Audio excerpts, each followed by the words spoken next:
सहारा enterprises तुमच्या स्वप्नातली गाडी आता कमी किमतीत. इचलकरंजी शहरालगत असलेल्या कबनूर चंदूर रोडवर कोन्नूर पार्कमधल्या सहारा एंटरप्राइजेस इथं पश्चिम महाराष्ट्रातली विविध बँका आणि फायनान्स कंपन्यांनी जप्त केलेल्या जुन्या दुचाकी आणि चारचाकी गाड्यांची विक्री केली जाते. शोरूम किमतीपेक्षा 25 ते 50% कमी दरात, उत्तम स्थितीत आणि संपूर्ण कागदपत्रांसह त्वरित डिलिव्हरी. दुचाकी 20,000 पासून पुढं तर चारचाकी 50,000 पुढं. आपल्या पसंतीची कार किंवा बाईक आता अगदी परवडणाऱ्या दरात घेऊन जा. विश्वास, पारदर्शक व्यवहार आणि उत्तम सेवा हेच आमचं वैशिष्ट्य. पत्ता Konnur park, Kabnur Chandur road, Ichalkaranji. Proprietor Rajubhai Ajgar. संपर्क 8055810910 आणि 9860785786. सहारा एंटरप्राइजेस, दर्जा, विश्वास आणि बचत यांचं परिपूर्ण ठिकाण.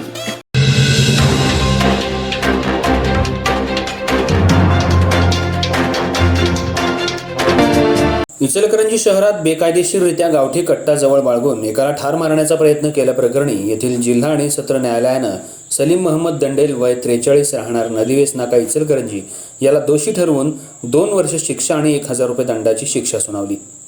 या खटल्याची अधिक माहिती अशी की शांतीनगर परिसरात सारथी बारमध्ये सलीम शेखसह त्याचे मित्र बसले असताना सलीम दंडेल हा शेख जवळ आला.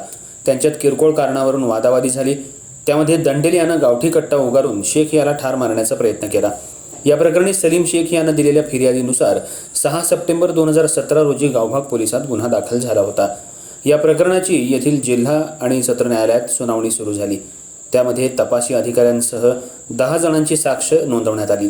त्यामध्ये अप्पर जिल्हाधिकारी संजय शिंदे, हॉटेल मालक यांच्यासह सर्वांच्या साक्षी महत्त्वपूर्ण ठरल्या.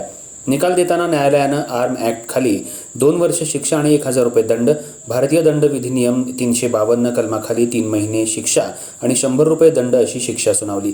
सरकारी पक्षातर्फे HR सावंत भोसले यांनी काम पाहिलं. सलीम दंडेल हा गुन्हेगारी प्रवृत्तीचा असून सुनावणी दरम्यान त्याचे 6 वकीलपत्र सोडले, तर घरातली एकही व्यक्ती त्याला भेटायला आली नाही. जेलमधून बाहेर पडल्यानंतर तो हजर न झाल्यानं त्याला 2 वर्षांपूर्वी वॉरंट बजावून अटक करण्यात आली होती. यातील आरोपी सलीम दंडेल याला आज मान्य जिल्हा व सत्र न्यायालय इचलकरंजी यांनी 2 वर्षाची शिक्षा आर्म ॲक्ट खाली सुनावलेली आहे. या आरोपीनं 6/9/2017 रोजी सारथी बार येथे बसलेला असताना भाऊच्या टेबलवरील यातील फिर्यादी सलीम शेख याला रिव्हॉल्वर आणि गावठी कट्टा दाखवून त्याला धमकावून मारण्याचा प्रयत्न केला होता आणि त्यानंतर त्याच्यावर गुन्हा नोंद झाला. यामध्ये यातील तपासी अधिकारी सूर्यवंशी यांनी तपास केला आणि त्याच्यावर भरपूर सरकार पुरावा आल्याकारणाने चार्जशीट दाखल केली. यामध्ये मान्य कोर्टामध्ये खटला चालवत असताना एकूण 10 साक्षीदार तपासण्यात आले. यामध्ये प्रामुख्याने आर्म ॲक्ट खाली जे जिल्हाधिकारी, अप्पर जिल्हाधिकारी यांची साक्ष महत्त्वपूर्ण ठरली. त्यांनी आर्म ॲक्ट खाली गुन्हा नोंद करण्यासाठी जी परवानगी लागते ती महत्त्वपूर्ण परवानगी दिली होती. त्यांची साक्ष याच्यामध्ये झाली. शिवाय जे स्पॉटवर उपलब्ध होते सलीम शेख आणि त्याचे साथीदार यांनी देखील घडलेली घटना सविस्तरपणे सांगितली. त्यातील इंडिपेंडंट जे साक्षीदार आहेत, हॉटेल मालक, यांनी देखील साक्ष व्यवस्थित दिली. त्यानंतर जे पंच होते त्यांनीही पूर्णपणे फिर्यादी पक्षाला मदत केली. या सर्वांच्या साक्षीनुसार यातल्या सलीम दंडेल आरोपीला शिक्षेपर्यंत पोहोचवण्यासाठी उपयुक्त साक्षी झाल्याकारणाने मान्य जिल्हा व सत्र न्यायालय यांनी सलीम दंडेल याला 2 वर्ष आर्म ॲक्ट खाली 2 वर्ष शिक्षा आणि 1,000 रुपये दंडाची शिक्षा सुनावण्यात आलेली आहे.